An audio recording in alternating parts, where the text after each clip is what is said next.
guys, so welcome to today's video. So I'm just gonna sit down today and get ready, and we're gonna talk about friendship breakups because I know those are like so hard and everything, and I've been struggling with one for a very long time. So we are gonna sit down and talk about my friendship breakup. So it all started in high school. I met her freshman year and I was brand new to the school because I was at a Montessori school for 7 years and I went to a public school. And it was her first time at the school as well, and we were in art and history together. And so we sat at the same table for both classes, and I remember her introducing herself like for the first time to me. I'm not good at like introducing myself to people. I'm like not good at being the first one to do it because I have like a lot of social anxiety, but I thought she was just so sweet, and I was like, oh my gosh, it would be so cool to be friends with her. I just really liked her from the moment we met.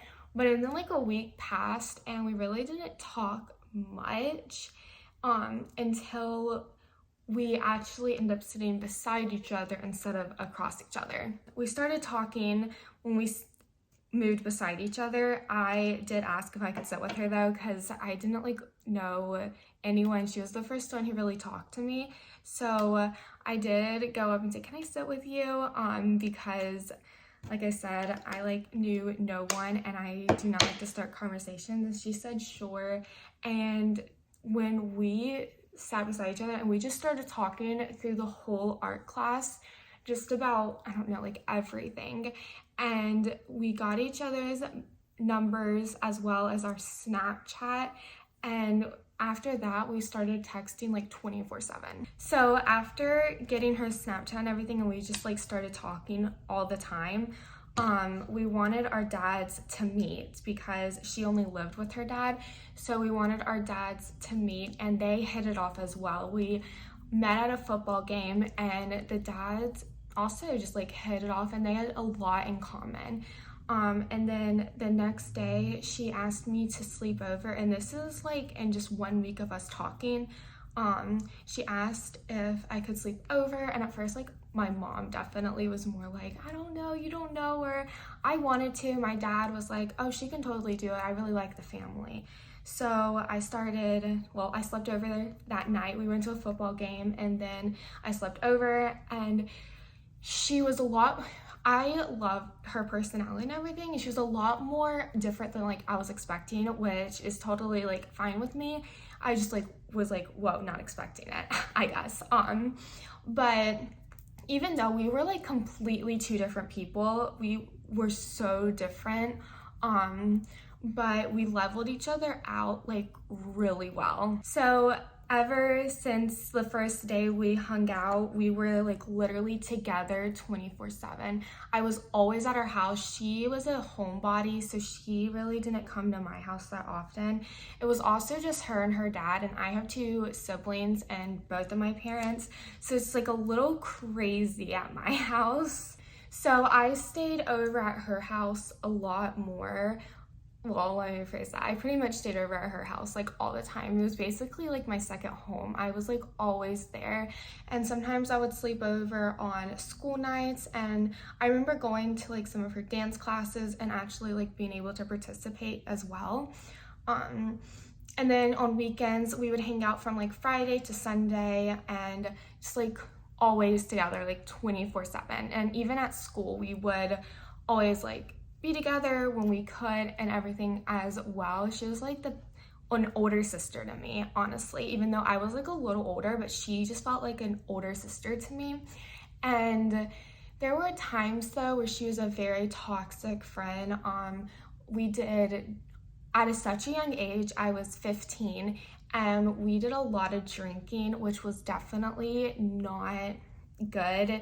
She never really pressured me to do anything except the drinking part. That was like the only time we had like our differences, definitely was drinking. I never like really wanted to, but I got into it a couple times and I did like get really lightheaded, and I knew I needed to stop because I was not gonna get like drunk at her house like without my parents, because I have no idea like how I would be drunk. And then there's like other times as well that we had some issues. And like I said, there's other times where like I had really bad social anxiety.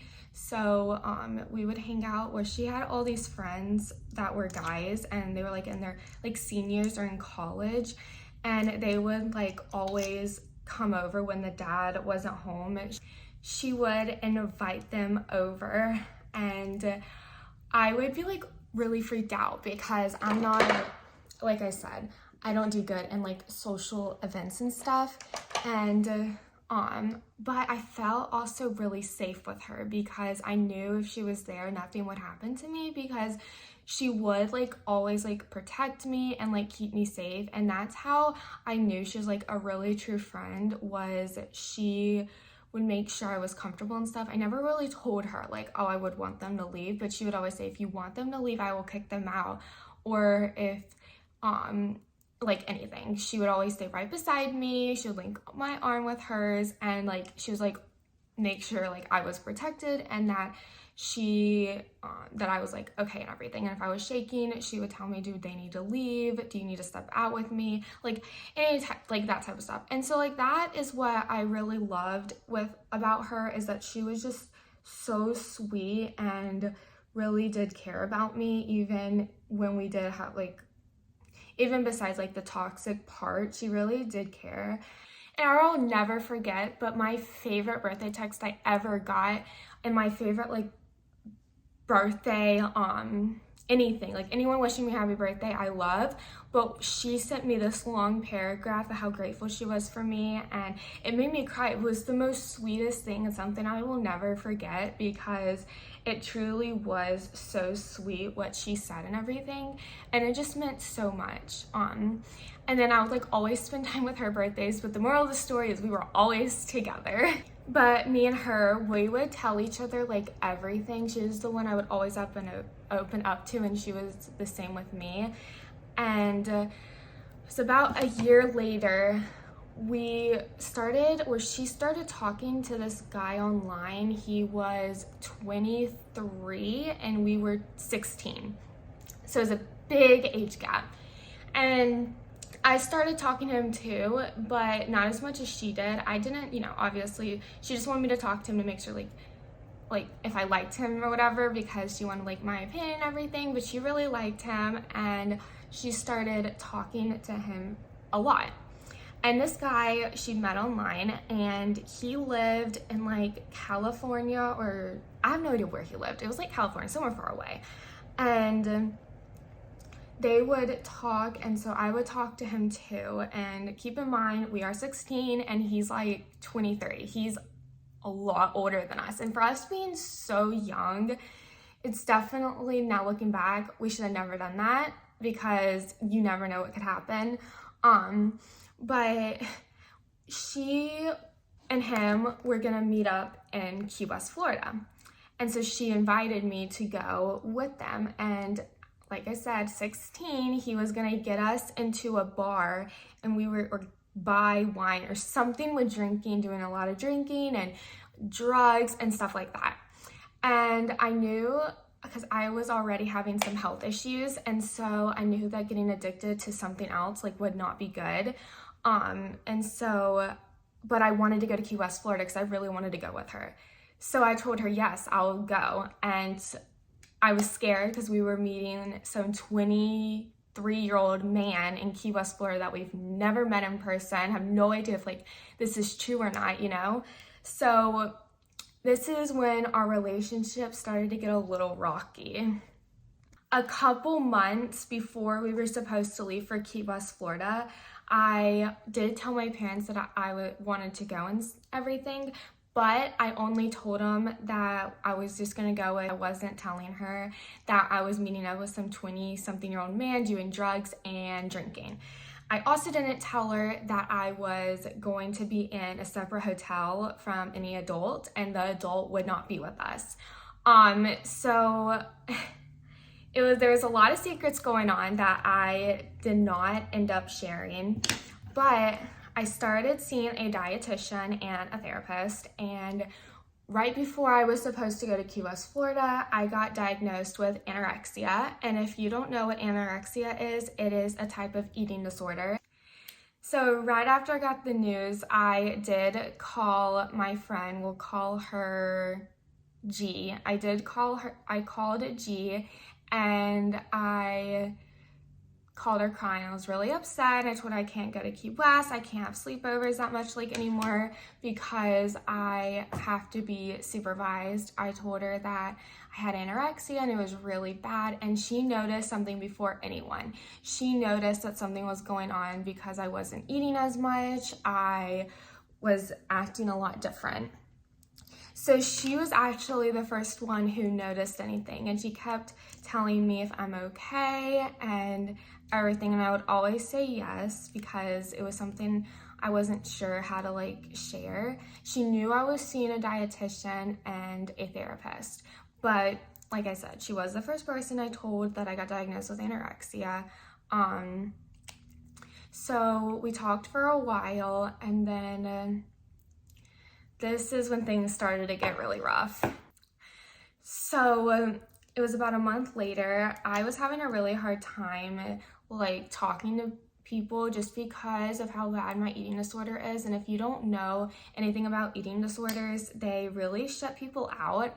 And then I was also struggling with some really bad depression, and I was self-harming, and just my whole headspace wasn't right. Though G did try to she was talking to me every once in a while and everything, and I tried as much as I could to text her and check on her. She would come to my house sometimes, and then one day I went to text her happy birthday because I couldn't see her and I was really upset, but I texted her and she blocked me on Snapchat. I was like, oh, okay, because we would always communicate on Snapchat.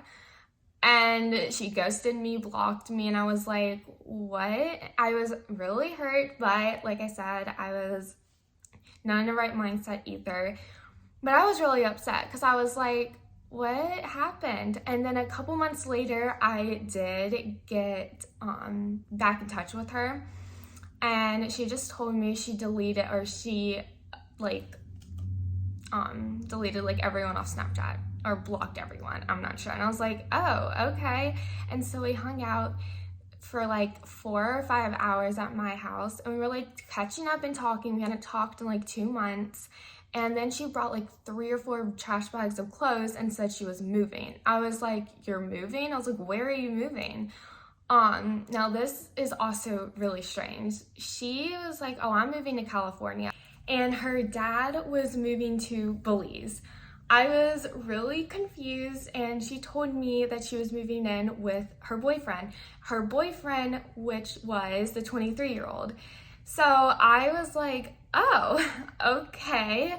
And I said, I don't want to lose you again. She goes, me either. The next day we talked, and then after that, she blocked me again. I have no idea what happened, but was the end of our friendship. She just blocked me. And I was like, what? I was so upset because I was like, oh my gosh, what happened to her? So everyone asked me where's your friend? Where is she? How's she doing? I'll be like, we don't talk much, but she's good. I didn't really exactly say oh, she just blocked me out of nowhere. But it was I don't know. But a couple months later, my dad gets a text from her dad and says, look, I moved to Belize. And my dad was like, and he went up to me and said, Aletha, did you know G's dad moved to Belize? And I was like, what? And then I'm guessing that G was with her boyfriend and moved in with him in California. Sorry if the camera is different. I have to film on a different one.